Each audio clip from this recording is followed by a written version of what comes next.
paz e a graça. Que Deus dos céus tenha misericórdia de nós, perdoe os nossos pecados, nos reconduza no caminho da vida, para que juntos possamos ver, ainda nesta terra, as misericórdias do Senhor. Podemos sentar, obrigado.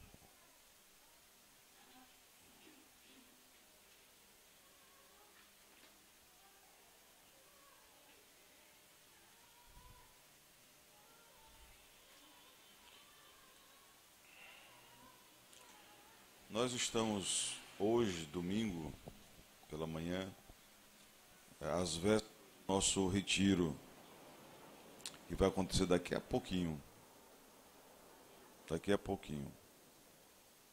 E a intenção dessas orações de hoje, desse domingo, é para que esse encontro que vai ser realizado, ele possa alcançar os corações das pessoas, para que elas se transformem através do Espírito Santo e por meio do Espírito Santo nós consigamos ser uma igreja diferente.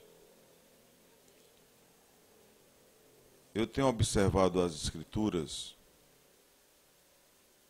e quando a gente observa as Escrituras, a gente vai vendo, primeiro que ela é auto-aplicável. Muito do que diz a palavra de Deus, a pessoa pode aplicar na sua vida. E muito do que diz a palavra de Deus pode transformar a sociedade. Mas para que isso ocorra, o Espírito de Deus tem que entrar no nosso coração. Que ele tem vontade de fazer isso, a Bíblia diz que ele faz. Ele tem essa vontade. Ele diz, olha, eu estou à porta e eu bato. Peço para entrar. Então, cabe-nos permiti-lo. Cabe-nos admiti-lo dentro do nosso coração. E o que é admitir o Espírito Santo? Admitir o Espírito Santo é admitir a palavra de Deus como governadora da nossa existência. Admitir o Espírito Santo é isto. No que deveria se tornar a igreja? Não exatamente na salvação da humanidade. A igreja não salva ninguém. No que se transformaria a igreja? Apenas em um ambiente onde se fiscalizaria o cumprimento da palavra. Quem vai fazer a sua alma se alegrar? Quem vai fazer você se curar? Quem vai fazer você prosperar? Quem vai fazer você ser salvo? É o Espírito de Deus. Nós temos que olhar dentro da igreja se nós nos comportamos enquanto seres humanos com a vontade de Deus. Se a gente se senta direitinho, se a gente conversa direitinho, se a gente está mudando a nossa vida. Essas coisas humanas. Mas o espiritual pertence a Deus. O espiritual é aquela conversa da Dacila com o nosso Senhor, lá no quarto dela. Como ela passou essa noite. Isso é o espiritual. A igreja, ela tem a obrigação de lembrar para você condutas. Nós combatemos os males da sociedade como alguém combate os frutos do caju na época em que eles produzem, guerreando nos galhos, derrubando cajus. Eu não sei se vocês já viram em setembro a produção de caju, mas eu vi, eu tenho uns cajueiros, e assim, eles bem maduros, eu vou lá com o rapaz, com os amigos, e nós arrancamos todos que pudemos. Quando é no dia seguinte, está tudo lá de novo. Não sei como é, só sei que é assim. A gente tira tudo que é caju maduro, tira tudo, bate galha, cai no chão. A gente acha que apanhou aquilo tudo. Mas no dia seguinte e nos dias seguintes, isto é, durante a safra, não tem quem segure a carregada de caju que dá. É tanto caju que aqui pertinho, a 30 quilômetros, 40 quilômetros, o pessoal nem apanha mais. Saca a castanha da carne do caju e joga fora. Nem para os porcos que eles querem dar. Que é tanto caju, não importa se é seca, se é chuva. O cajueiro, quando chega em setembro, ele fica maluco e começa a soltar os cajus. Assim são os pecados da sociedade. A gente quer uma cidade melhor, quer uma cidade mais pacífica, a gente quer que não haja droga, a gente quer que não haja violência, a gente quer tanta coisa e fica combatendo os frutos de uma sociedade pecaminosa, quando tem que combater a raiz. E a raiz está na família. Eu estou convencido disto. A raiz de tudo que acontece na sociedade está na família. Se os filhos são mais cristãos ou não, se os casais são mais felizes ou não, se a vida está mais feliz ou não, tudo deriva da família. E a família deriva de cada um de vocês. Deriva aqui do Jorge, deriva aqui da Cris, deriva de cada um que está. Cada um de nós. Nós precisamos, eu vi aqui as menininhas, a gente precisa ir levante, que agora é hora do culto. Se você não educar essa menina, vai ficar difícil educá-la depois de adulto. Se você liga a televisão para ela, para que ela veja as novelas imorais da Rede Globo, da Rede Record, porque você gosta, você está levando para aquela criança a maior deformação que você pode dar. Aqui, pertinho no Fortim, há 30 anos atrás, quando eu comecei a andar lá, o povo era gostoso. Era gostoso você sentar na calçada e conversar. Era gostoso conversar com os pescadores, com as esposas. As crianças eram uma inocência danada. Aí o prefeito resolveu colocar na praça pública um aparelho de televisão. Ninguém tinha, ele colocou lá. Quando dava 6 horas da noite, aquele povo se reunia para adorar Baal, um totem, umas tarotes. Daí a pouco começou a mudar. As meninas começaram a usar uns biquínis bem curtinhos, a falar de maneira diferente. As mocinhas começaram a tomar o marido das esposas, aqueles maridos mais velhos. E eu me lembro que o cenário mudou. Chegou ao ponto que eu tinha tanta vontade de ir lá para o Fortim para conversar com as pessoas, que eu acabei não perdendo essa vontade. Aí lá também chegaram as igrejas evangélicas. Quando eu cheguei lá não tinha tantas igrejas evangélicas. Lá chegaram e as igrejas evangélicas despertaram ódio entre as pessoas. A pessoa era da igreja tal, não falava da igreja Y. Pastores malucos que impunham condutas, mulheres que não faziam higiene pessoal, que não tratavam das suas pernas, dos seus cabelos, de nada, porque aquilo era pecado. Tudo que queriam fazer era pecado. Então, destoando completamente da palavra mansa, doce, pacífica do Senhor Jesus. Daí vem uma preocupação para nós. Como reconfigurar a sociedade? Nós temos que levantar uma bandeira muito pesada, muito firme, que é a bandeira de Josué. Nós que estamos pregando aqui sobre Josué já há alguns meses. Então, o que Josué fez? Josué fez aquela frase célebre: eu não sei quanto a você, mas eu e a minha casa serviremos ao Senhor. Essa é a política do crente. Eu lá quero saber se Orlando Júnior não está querendo servir. Eu vou servir ao Senhor, porque eu conheço a palavra, eu conheço o Espírito Santo, eu conheço quem é Jesus, eu sei quem é Deus o Pai, eu tenho intimidade com Ele. Quem vai me segurar nessa relação? Quem vai me segurar nesse compromisso? Então, nós devemos olhar para Josué não só como aquele guerreiro, não só como aquele homem que conseguiu vencer a Jericó, a Ai, a outras guerras que travou. Não se trata disso. A maior guerra que tem que se travar hoje é conduzir a família para Deus.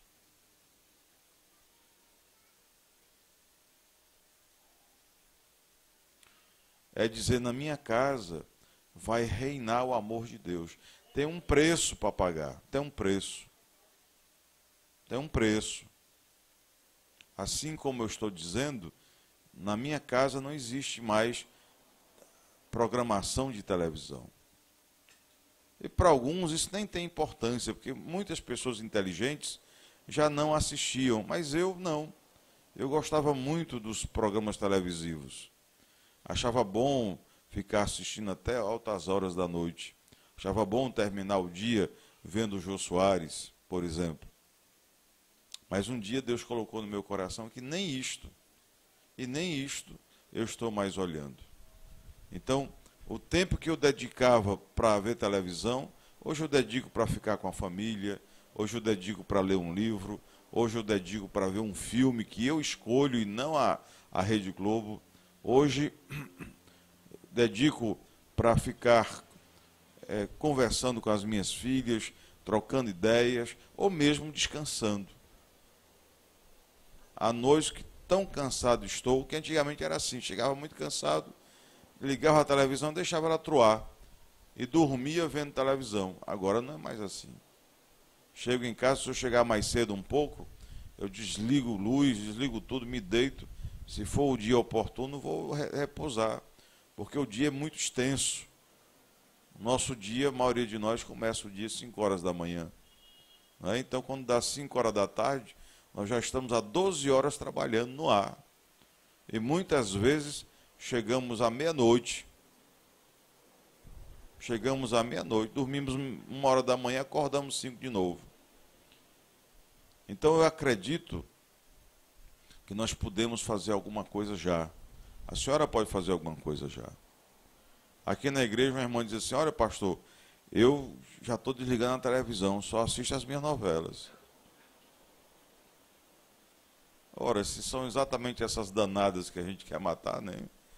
Porque a novela ensina prostituição, promiscuidade, ensina que os jovens têm que transarem logo que se enamoram, dê um beijinho, já tem que ir para a cama transar, ensina isto.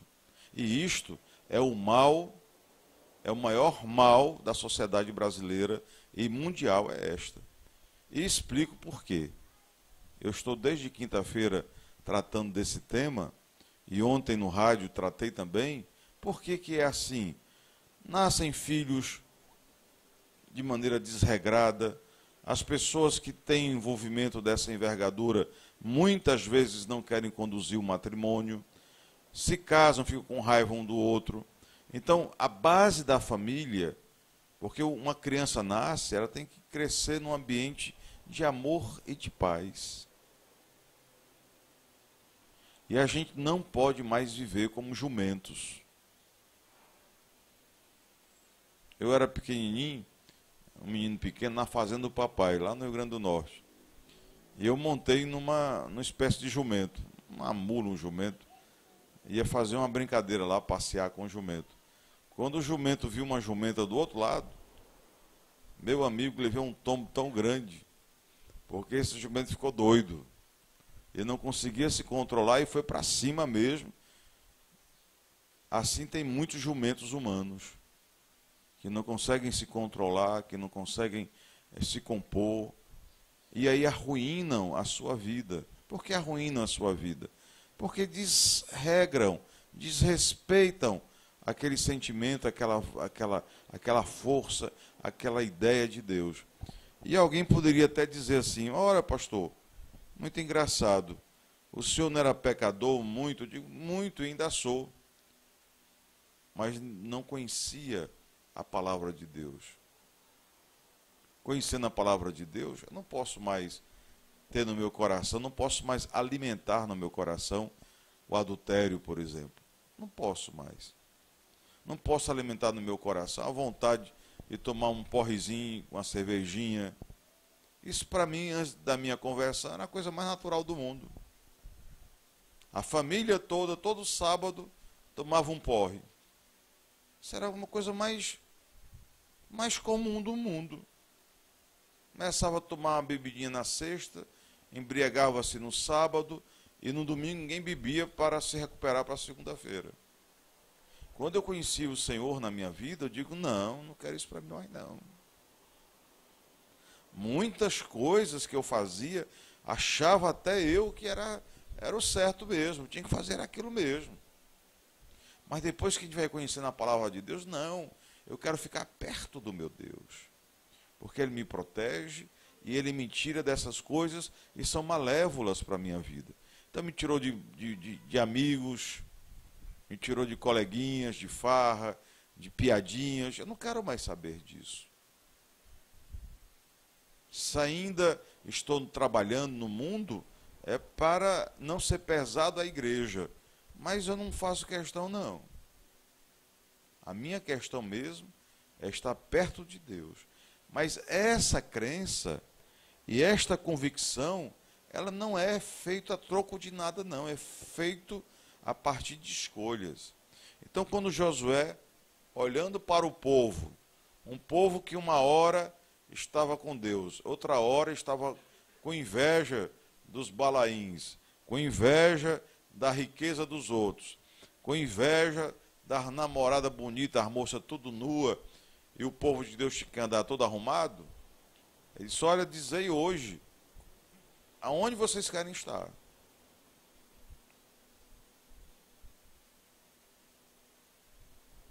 Ontem eu terminava a mensagem lembrando Hebreus 13. Hebreus 13, ele diz assim, olha, que o leito matrimonial, ele seja sem máculas. Sem máculas. Sem máculas.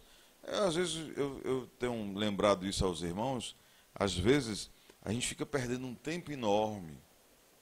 Não adianta dizer para um jumento que ele não é jumento. Não adianta, pessoal. O jumento tem que nascer de novo. Não adianta. Acredita em mim, não adianta. Eu achava que eu ia salvar todo mundo. Porque eu chegava e falava de Deus, mas tem pessoas que não querem a Deus. Tem pessoas que estão num time jogando contra nós, que querem o nosso mal. E se Deus não nos protege, nós estamos mortos mesmo. Porque os argumentos são muito fortes. A bebida, ela dá uma alegria instantânea. Você toma a bebida, você já se sente instantaneamente alegre. Mas vem a ressaca. E com ela, o sofrimento e a dor. Aí a palavra de Deus diz que o Espírito Santo dá mais alegria do que o vinho. Só que é uma alegria permanente. Você não precisa de coisas químicas, nem coisa nenhuma. Me lembro que estava no hospital e, à época, o médico que me acompanhava, ele havia medicado uma série de drogas por conta das dores muito fortes. E eu passei a tomar morfina de 2 em 2 horas. Morfina é uma droga pesadíssima. E ele olhou para mim e disse assim, cuidado para não se viciar. Eu digo, não tem esse cuidado não, doutor. Que eu estou viciado mesmo, mas é em Deus. Não é isso aí que vai me tirar da presença do Senhor. O único perigo que eu tenho sou eu mesmo. Mas essas coisas do mundo aí para me tirar de Deus é muito, muito difícil. Eu sou um perigo. Porque nós pensamos, nós às vezes erramos, cometemos coisas que não devemos cometer, Mas ali eu disse para ele, não tem nem medo. Passei um mês tomando drogas pesadíssimas na veia. Eles, olha, cuidado aí para você não gostar. E eu digo, o senhor não tem esse cuidado não. A única coisa que eu gostei, que eu vou confessar aqui para vocês, é que quando a gente toma anestesia geral, é como se estivesse morrendo. Quem já tomou anestesia geral sabe o que eu estou dizendo. Eu achei bom morrer, não achei ruim não. Você vai assim, os sentidos vão desaparecendo, acabou. Um dia depois você acorda, não é? Diz, rapaz, acordei, não é possível. Ir para a casa do Pai é muito bom, pessoal. E se chegarmos lá, depois de cumprirmos a nossa missão, melhor ainda. A gente não pode fugir da missão. Nós temos uma missão. Nós temos uma missão para cumprir. E assim eu quero dizer para você, a solução de Fortaleza está na mão da gente. E começa nos lares abençoados. E não me diga que é fácil não, porque não é fácil não. Não é fácil de jeito nenhum. Ora, uma igreja de crentes, que é para todo mundo se amar, é ou não é? Aqui e acolá tem 2, 3 com raiva um do outro, né? E raiva de graça, porque a gente se vê tão pouco, né? Imagina quem mora junto. Imagina quem mora junto. Todo dia se vendo, todo dia se mexendo. Quem pegou isso aqui, quem tomou aquilo aqui, quem comeu o quê? E a gente fica brigando por banalidades. Pois bem, eu quero pedir a você que abra Josué no capítulo 9.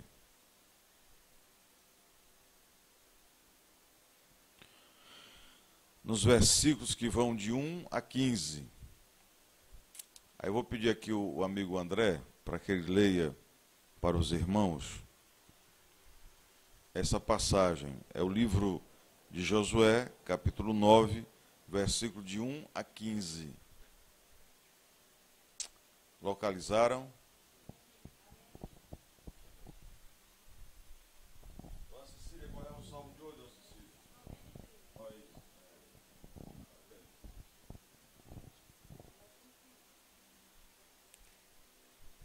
Livro de Josué, capítulo 9, versículos de 1 a 15. E sucedeu que, ouvindo isso, todos os reis que estavam daquém do Jordão, nas montanhas e nas campinas, e em toda a costa do grande mar, e em frente do Líbano, os heteus e os amorreus, e os cananeus, e os ferezeus, e os heveus e os jebuseus, se ajuntaram, eles de comum acordo, para pelejar contra Josué e contra Israel. E os moradores de Gibeão, ouvindo o que Josué fizera em Jericó e com Ai, usaram também de astúcia, e foram, e se fingiram de embaixadores, e tomaram sacos velhos sobre os seus jumentos, e odres de vinhos velhos, e rotos, e remendados, e nos pés sapatos velhos e remendados, e vestes velhas sobre si. E todo o pão que traziam para o caminho era seco e bolorento.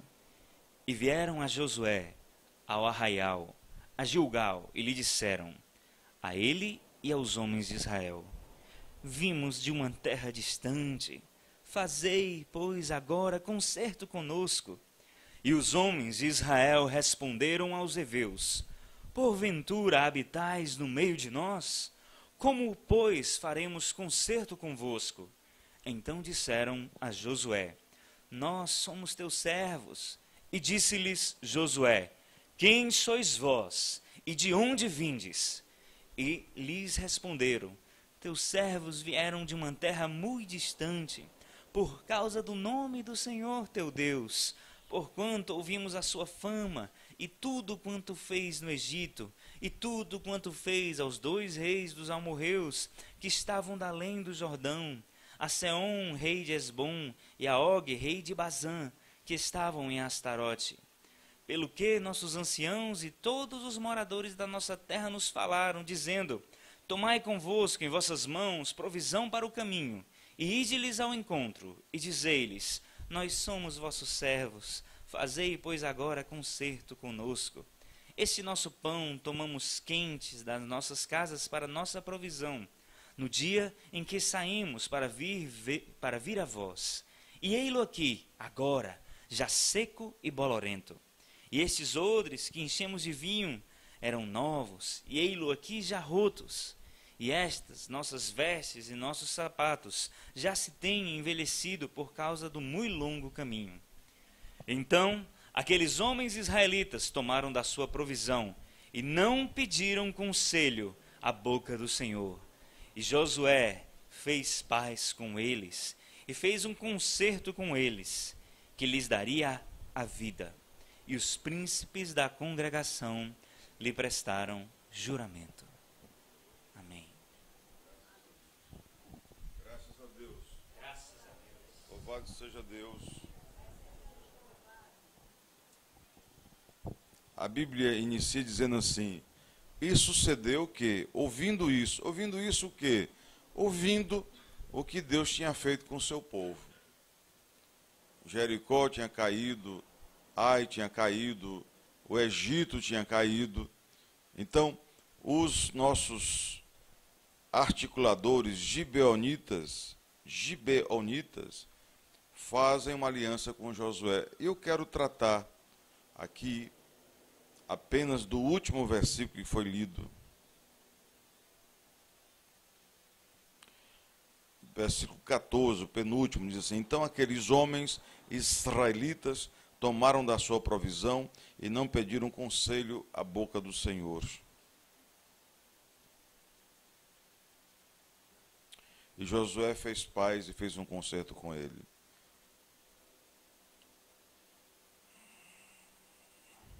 Os moradores de Gibeão. O que é um morador de Gibeão? O que é que significa isto para a nossa compreensão? A palavra de Deus diz assim, que ele fez uma aliança, Josué fez uma aliança. Olha, Josué é um homem de Deus, um homem escolhido por Deus, fez uma aliança sem consultar o Senhor.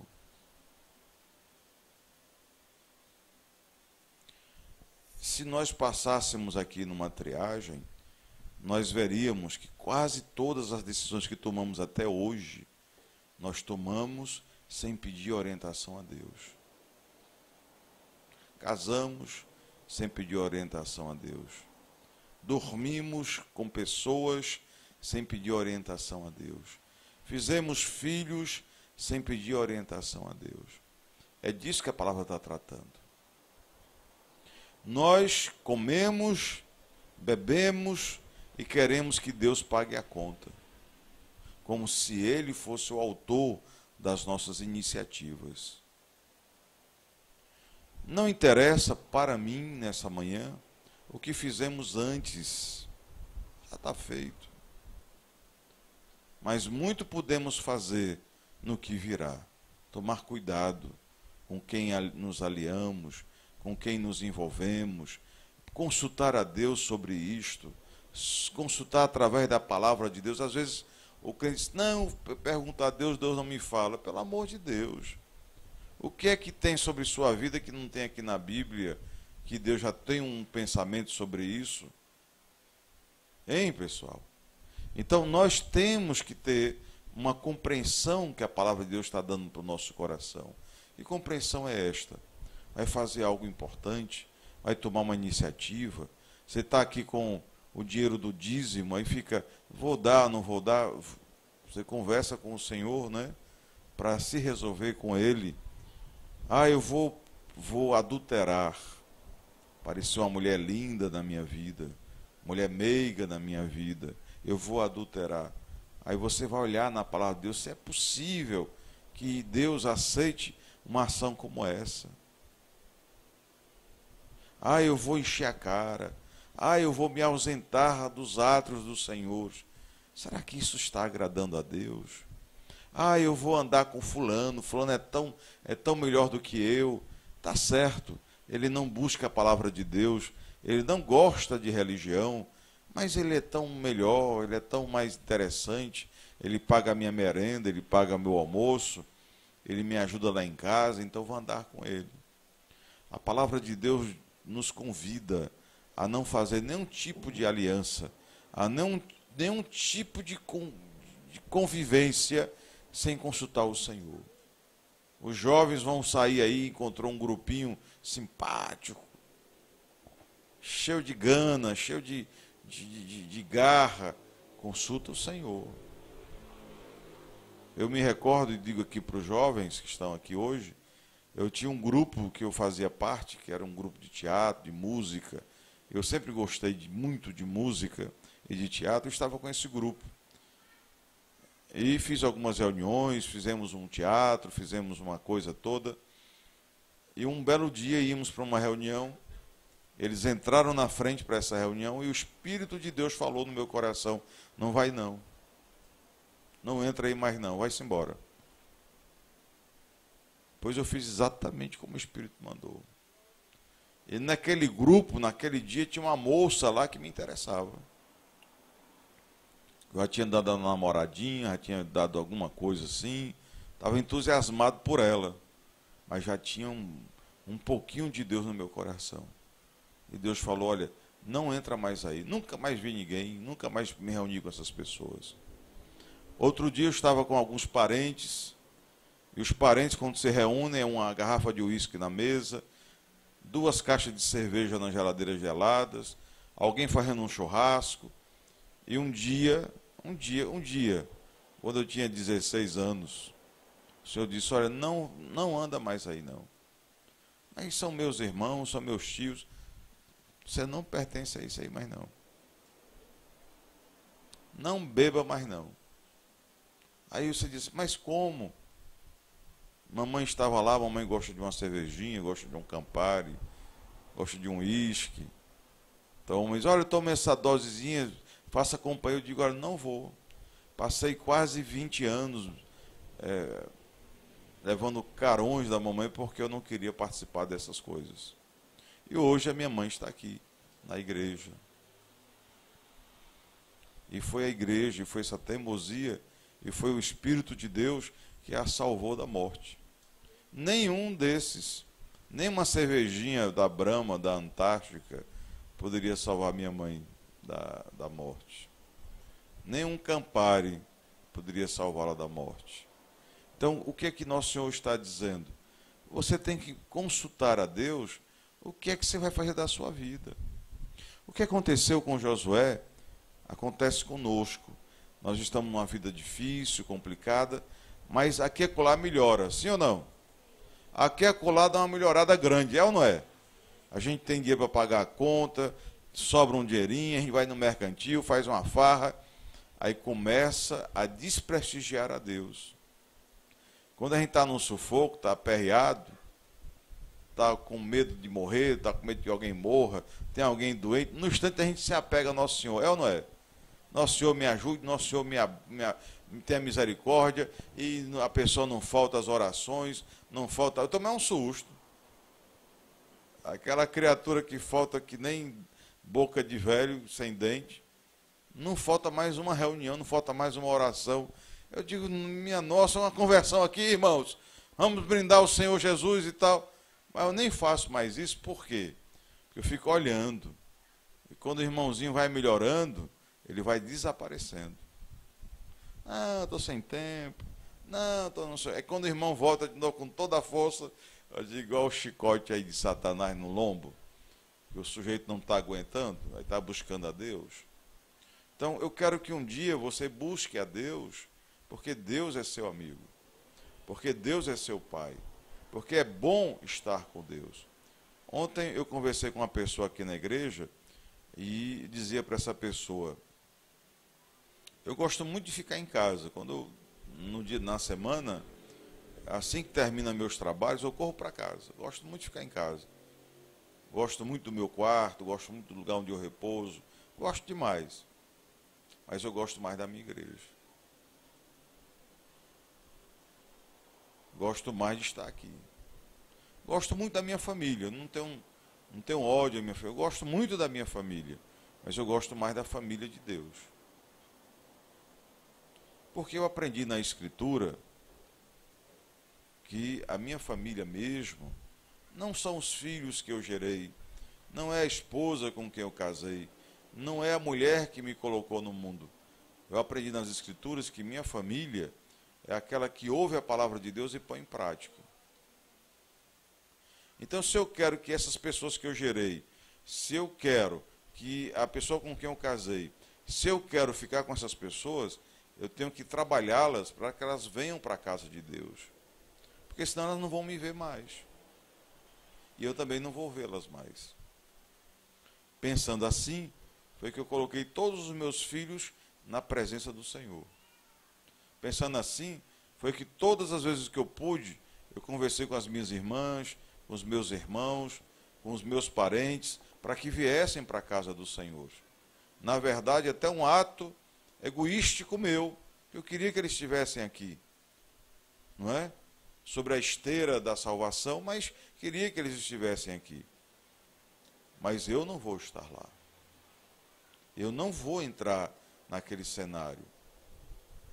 Eu não tenho mais condições de viver uma vida normal, uma vida comum, uma vida de cervejinha, de uísques, de churrascos, de piadinhas imorais, e passar o dia ali achando que está tudo fácil, quando todo mundo está com problemas e não tem coragem de confessá-los e de enfrentá-los.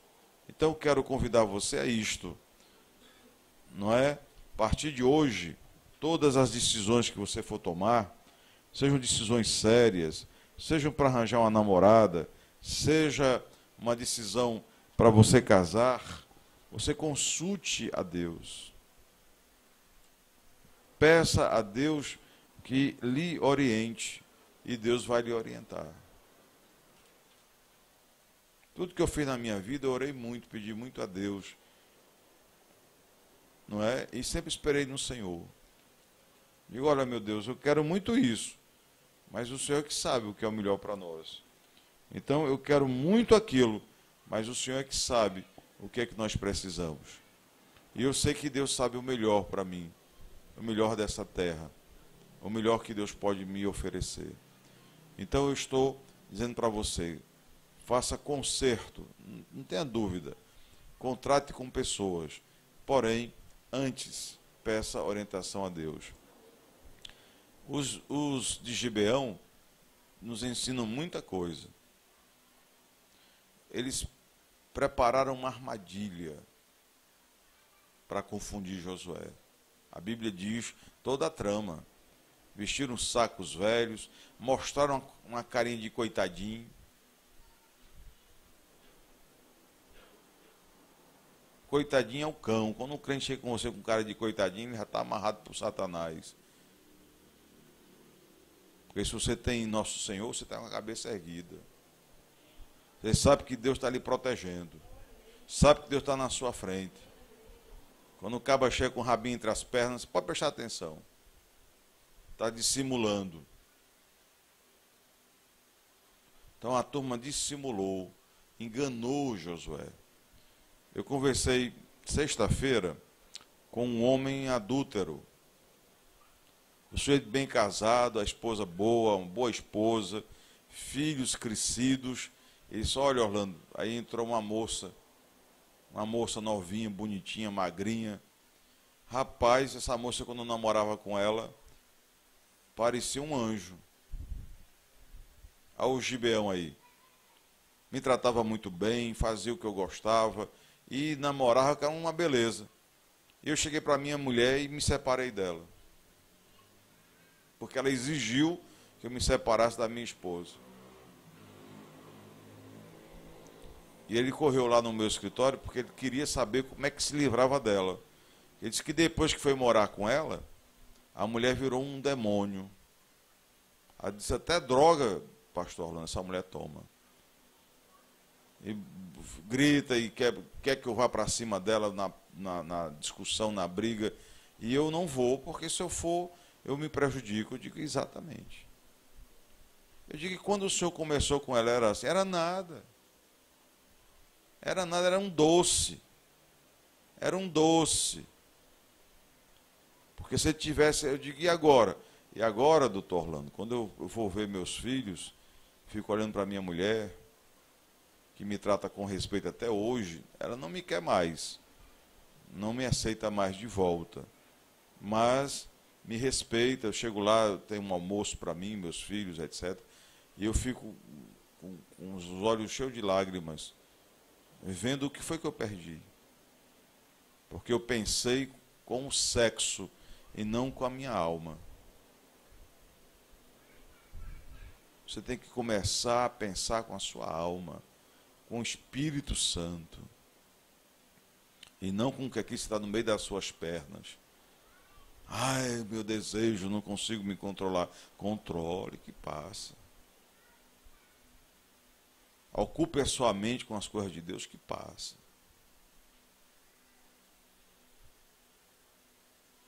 É isso que eu tenho para ensinar aos senhores e às senhoras nesta manhã. Quando eu era da igreja católica, a igreja dizia assim, os pecados vão para o inferno e tal. Eu me sentia todo tempo no inferno, porque eu era um pecador. Como é que eu saio dos pecados? Não, sai dos pecados é peco. Aí orando, Nosso Senhor me disse como é que alguém sai do pecado. Sabe como é? É buscando a Deus. Você busca a Deus e Deus vai enfrentar as suas fraquezas. Enquanto você se fortalece buscando a Deus, enquanto você se fortalece buscando o Senhor, Deus vai passando uma borracha em tudo aquilo que prejudica a sua vida.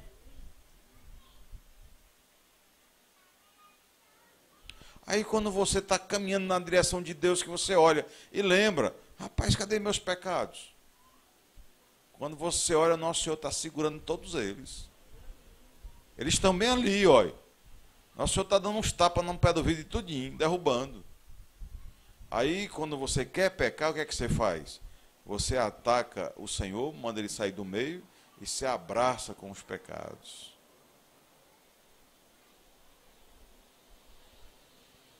E quando você se abraça, é bom. Sente o calor, sente força, sente não sei o quê. Mas aos poucos você vai percebendo que eles vão sugando as suas forças. Vão amargando a sua vida. E Deus não pode fazer nada porque você disse para Deus sair do meio. Como é que alguém diz para Deus sair do meio? Como é? Com as suas ações, com as suas palavras, com as suas escolhas. Ah, pastor, nunca pedi a Deus para me abandonar, não. Não, não precisa. As suas escolhas caracterizam as suas palavras, os seus discursos. Se eu estou aqui, se eu escolhi estar aqui, eu estou dizendo para Deus em alto e bom som com quem eu quero ficar. Sim ou não? Sim ou não? Sim ou não? Se eu estou aqui, apesar dos meus pecados, apesar de eu não ser nada, mas eu estou dizendo para Deus, Deus me salve. Sim ou não? Sim ou não? Ah, pastor, o senhor é um homem valente, você é um homem nada, valente que nada. Valente é Deus. Tire Deus o seu espírito de mim, e eu tenho medo até das baratas. E das voadoras eu saio correndo. Mas com o Espírito Santo em mim, pega a voadora no dente. Tchá! Ainda penso que é marshmallow quando ela explode. Porque o Espírito do Senhor me dá ousadia, me dá coragem. Então, querido, quer resolver sua vida? Vou lhe dizer agora. Não faça, não tome, não abrace decisões sem pedir orientação a Deus. A partir de hoje, escolha a Deus. Você escolhe a Deus quando você toma decisões para Deus. Desligar a televisão, arranjar tempo na sua semana para falar de Deus para as pessoas, não faltar aos compromissos da igreja, dar testemunho em casa de amor. Amor significa divisão, dividir coisas boas, dividir alegria, não divida só problema não. 4 atos de bondade que você tem que fazer, que essa igreja está mandando você fazer. Primeiro ato de bondade com você mesmo. Cuide da sua saúde. Corte refrigerantes da sua geladeira. Corte salame, salaminho. presunto, presuntado, corte, isso não te faz bem. Evite comer pão branco, não é bom para você. Ah, pastor Orlando, quem foi que lhe deu essa compreensão? Deus. Eu já sabia que fazia mal, mas eu lá queria saber. Deus faz a gente compreender e faz a gente renunciar. Ora, é bom demais. Meio quilo de maionese, meio quilo de ketchup, 200 gramas de presunto dentro de um pão branco e 2 litrão de Coca-Cola com gelo. É bom demais. Mas aquilo que parece bom ao nosso paladar é ruim para a nossa saúde. Tem outras coisas bem mais saborosas, como frutas da época, como sucos, que a gente pode passar a tomar em o nome de Jeová. Amém? Louvado seja Deus. Se boa parte dos pastores lessem as Escrituras,